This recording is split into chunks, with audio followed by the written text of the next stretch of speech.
a revisão do plano diretor surge como uma das mais polêmicas votações previstas para este segundo semestre. E é sobre o plano diretor exatamente que nós vamos conversar com o secretário municipal de Desenvolvimento Urbano, Fernando de Melo Franco. Boa tarde, é um prazer tê-lo aqui conosco. Tudo bem com o senhor? Tudo bom. Chega mesmo em agosto aqui à Câmara a proposta do Executivo? Chega no começo de setembro. No começo de setembro. Tá. E aí, o que essa proposta deve ter? Em que etapa, na verdade, ela está? Então, todo o processo de revisão foi planejado para ser feito em 3 etapas. A primeira etapa que foi uma fase de avaliação. Passados 10 anos de vigência do plano atual, o que aconteceu, o que deu certo, o que deu errado, isso foi fundamental. E esse processo foi feito diante a participação da sociedade. A gente teve mais de 2.000 e tantas pessoas que chegaram a participar de reuniões, de audiências, onde a avaliação foi debatida. Ou seja, era uma proposta de avaliação, como vocês chamam do ponto de vista técnico, que era um grande diagnóstico, um mapeamento... Do que aconteceu a partir do plano diretor vigente, esse de 2002. A segunda etapa, que acabou de acabar, na verdade, que foi uma etapa de propostas, de recepção de propostas, cuja metodologia foi um pouco diferente. Em vez de ser baseada em audiências públicas, ela foi baseada em oficinas participativas. Tecnicamente, aliás, isso foi uma coisa que a gente até discutiu aqui no pessoal da pauta, com o pessoal da produção. Tecnicamente, o que é que diferencia uma audiência pública de uma oficina participativa? Então, numa audiência, enfim, o poder público apresenta uma ideia, uma questão, e aí as pessoas ficam levantando a mão para ter chance de poder falar, e é claro que, em função do tempo, muito pouca gente pode falar, e costumam ser mais discursos do que, de fato, um debate proveitoso. A gente não, pegou todos os presentes em cada oficina, dividimos em grupos, os organizamos em salas com mediadores profissionais, e eles puderam, cada um, de fato, debater, Sim. brigar pelas suas ideias. Sim. E depois, as propostas que vingaram de cada uma dessas oficinas foi reunida, sintetizada e apresentada para o coletivo novamente. E depois, as propostas que foram mais votadas foram encaminhadas para todo o nosso processo de sistematização. Isso permitiu a gente ter muito mais gente ativamente participando e, de fato, discutindo as suas ideias sobre a cidade. Agora, um ponto interessante, a gente acompanhou aqui com o pessoal da Web Rádio Câmara, com o pessoal do Portal da Câmara e com a equipe de repórteres da TV Câmara, a gente acompanhou muitas dessas oficinas públicas. A gente teve em oficinas participativas, processos, que o que chamou a atenção foi um diagnóstico quase unânime na cidade, o desafio da mobilidade urbana. Santana, áreas mais afastadas do centro, na Zona Leste, relatos de pessoas que falavam, eu levo quase 3 horas para o meu trabalho. Outro ponto que chamou a atenção, secretário, foi o número de audiências, de oficinas públicas, que mostraram problemas de áreas verdes em São Paulo. Se tivesse aqui que elencar para o senhor, por aquilo que a gente viu nas reportagens, os principais problemas são mobilidade urbana, moradia popular, creches e áreas verdes. Esses são os problemas que predominantemente apareceram nas reportagens que a gente levou ao ar ao longo desse primeiro semestre aqui no Jornal da Câmara. O que é que o senhor tem a dizer sobre isso? Você tem razão, esses são temas sempre muito importantes e candentes, mas a gente teve, na verdade, uma outra recepção de propostas para além dessas que você cita. Porque além das oficinas participativas, presenciais, com as pessoas indo lá, nós criamos o Gestão Urbana, que é um site que disponibiliza uma série de ferramentas de participação, que são bastante interessantes. Nós vamos mostrar, inclusive, a gente tem o site aí, ó. O telespectador da TV Câmara vai ver esse site agora. Queria que o senhor explicasse o funcionamento dele para o nosso telespectador. Nós estamos conversando ao vivo com o secretário municipal de Desenvolvimento Urbano, Fernando de Melo Franco, e este site que você está vendo é o gestãourbana.prefeitura.sp.gov.br. Secretário, vamos lá. Então, esse, na verdade, é um site específico que foi criado numa plataforma aberta para ser continuamente renovado e facilmente renovado, para que ele pudesse encaminhar especificamente a discussão do plano diretor. Ele, além de disponibilizar informações, ele tem todas as oficinas, as audiências gravadas e outros documentos, o próprio texto de lei vigente e assim por diante.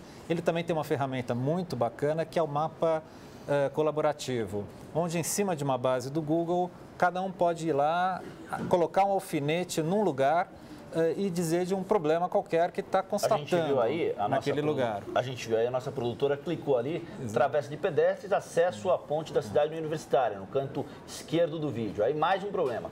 Em síntese, secretário, os pontos verdes são as soluções para os problemas? Tem um atropelamento numa avenida, muito atropelamento na avenida X. Aí, qual a minha solução? É fazer uma passarela ou colocar um semáforo. Cada um coloca a sua é uma plataforma bastante colaborativa. E isso tem possibilitado que praticamente o mesmo número de propostas que foram encaminhadas nas oficinas presenciais foram encaminhadas pela internet. Basicamente, o número equivale?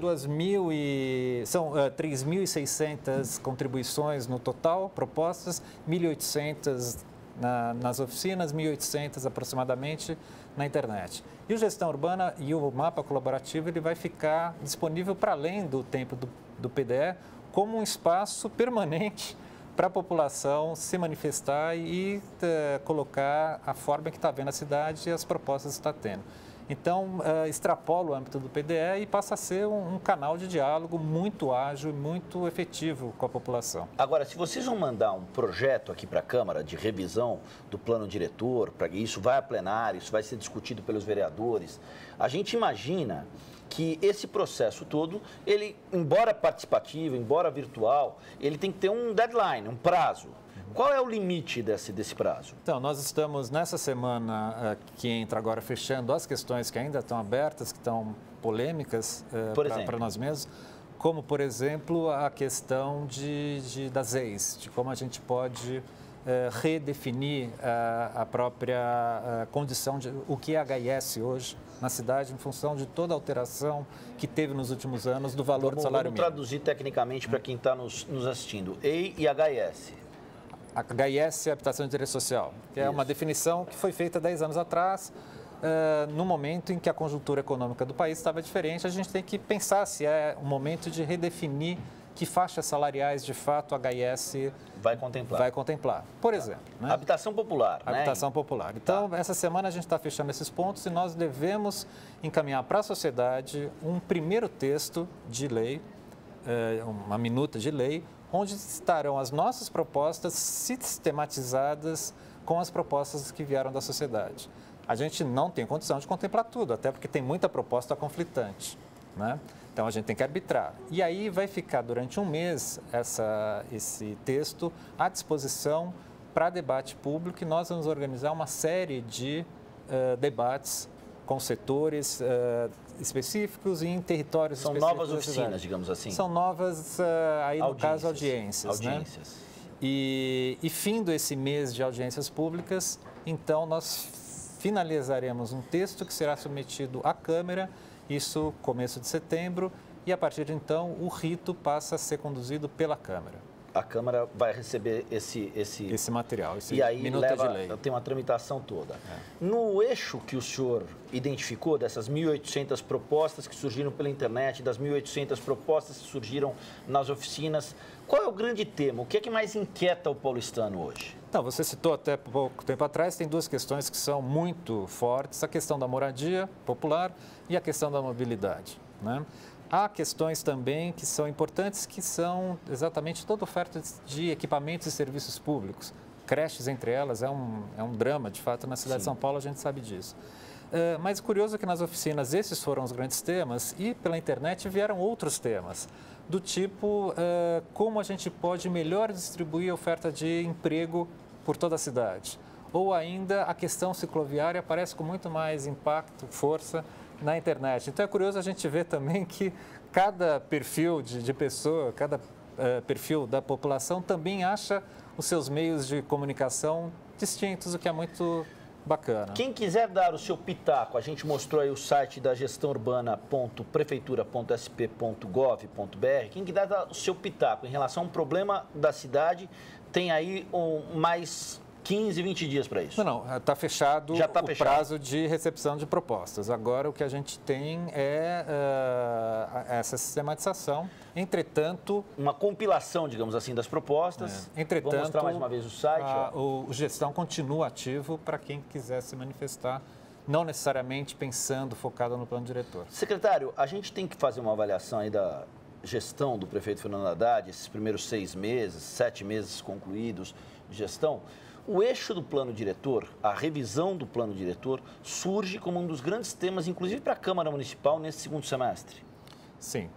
E eu posso até adiantar que uma questão que é fundamental e que vai aparecer é o seguinte: se de um lado a gente tem problema de moradia, do outro problema de mobilidade, será que a gente consegue pensar uma estratégia de associação, ou seja, a gente criar mecanismos de produção de moradia exatamente onde a mobilidade possa ser melhor estruturada? Então, esse é um dos eixos. O vereador Paulo fortes. Fiorilo esteve aqui conosco, também do PT, e outros vereadores que não da bancada governista trouxeram aqui assuntos relacionados ao projeto Arco do Futuro.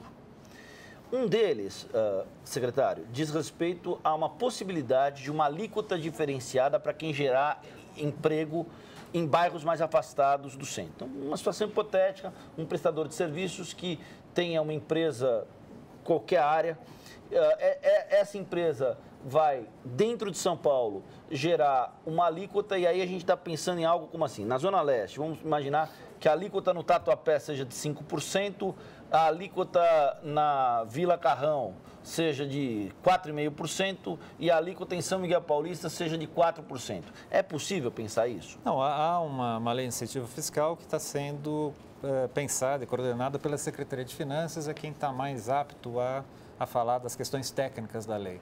Essa lei ela é importante, a gente pensar instrumentos de incentivo à instalação de empresas na periferia, sem dúvida. E a Zona Leste é uma das áreas mais penalizadas do ponto de vista de emprego. Mas a gente acha também que não são só leis de incentivo fiscal que vai resolver o problema. Que outras ações podem ser tomadas? Por exemplo, a gente tem que pensar, a lei de incentivo fiscal e as grandes empresas têm impacto macroeconômico, mas talvez a gente pensar no âmbito do empreendedorismo, do fortalecimento e de oferta de suporte para que a população possa se organizar de uma forma mais difusa, pulverizada, em pequenas economias locais, tenha, talvez, não um grande impacto econômico, mas muito impacto social. E isso é fundamental para essa população.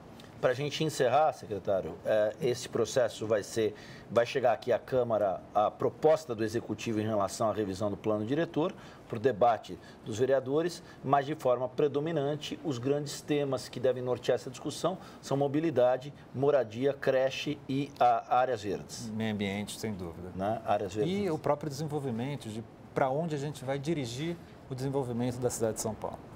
Obrigado. Secretário Fernando de Melo Franco, o secretário municipal, esteve conversando aqui conosco ao vivo, nessa edição de sexta-feira do Jornal da Câmara.